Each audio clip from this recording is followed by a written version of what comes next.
Hello, this is Samantha with the Legal Network. I am coming to you about credit acceptance, the status of it, and where my case is going.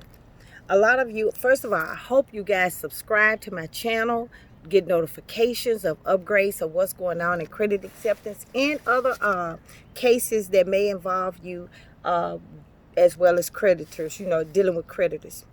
Okay, so let's start with credit acceptance, okay?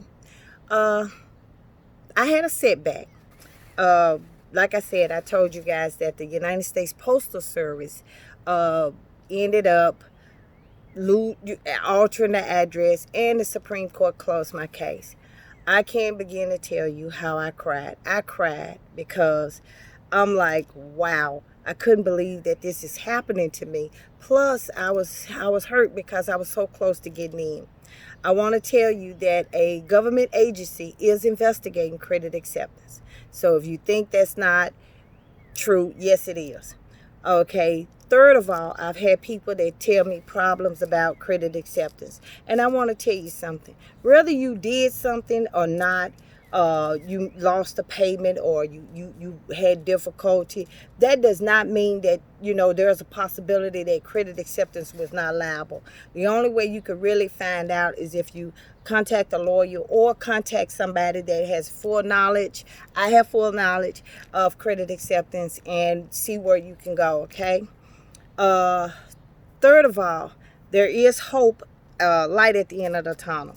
Well, because I went back and I went to I bypassed kind of like the appellate court and went to the Supreme Court, and now I can go back to the appellate court and have my case open and let them hear the arguments. And then if they decide they don't want to hear it, then I can go back to the Supreme Court. So there is light up under the tunnel. And am I going back? It's my name, Samantha, and am I black? There you go. That's the end of that. That's that answer. So right now, I just submitted my supplement brief because I was telling the court that of the newfound evidence is that the government is the same government. Let me put this way. The lower court said I didn't have a case, but the government is using my information as a foundation for their case as a class action against credit acceptance. So, how can it be? I don't have a case, but the government have a case on my evidence. That don't even sound right. That doesn't even make sense. So right now, that's where we're standing at. I hope you guys, to be honest, I hope you continue to follow me. If you want to cash out me some money, I know that this coronavirus got things going on, but I want to tell you that each and every dollar that you guys send me, it goes toward the legal effort of credit acceptance. I have helped so many people go through, when they go through, they contact me and they hire me to do some things. And when I do it, it always helps because credit acceptance either, settle or they wipe the debt off. So don't say that what I'm doing is not effective, because what I am doing is affecting you guys. And now credit acceptance is on the hot spot. I've been dealing with this since 2016. It's 2020 now. So this should tell you that I am not letting up. I am not giving up. It's more than just videos that I'm doing. I am basically changing lives. I am changing lives, okay? So I want to thank you guys for allowing me to be a part of your journey. If you subscribe, if you donated, thank you very much.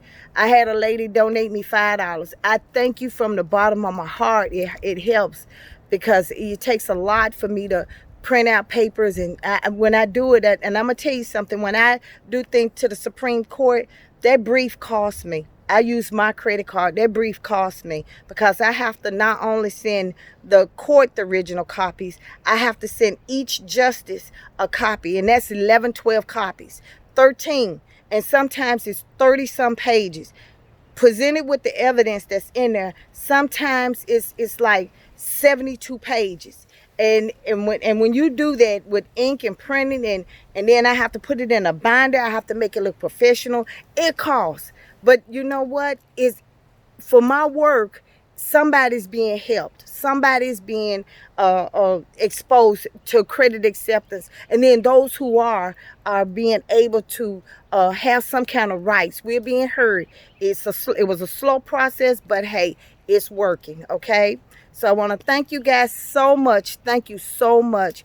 And like I said, if you have any questions, give me a call. And if you're not a victim of credit acceptance yet, just stick around, okay? But don't sit here and judge somebody because of what they're doing, because you don't know their situation. And at the time, they may needed a car to get back and forth to work, and it was sounding like a good idea. But credit acceptance is not a person where you can pay off the car. That's not they don't. Very few do that. But we have to be mindful of that, okay? You guys be safe, and I'll talk to you later.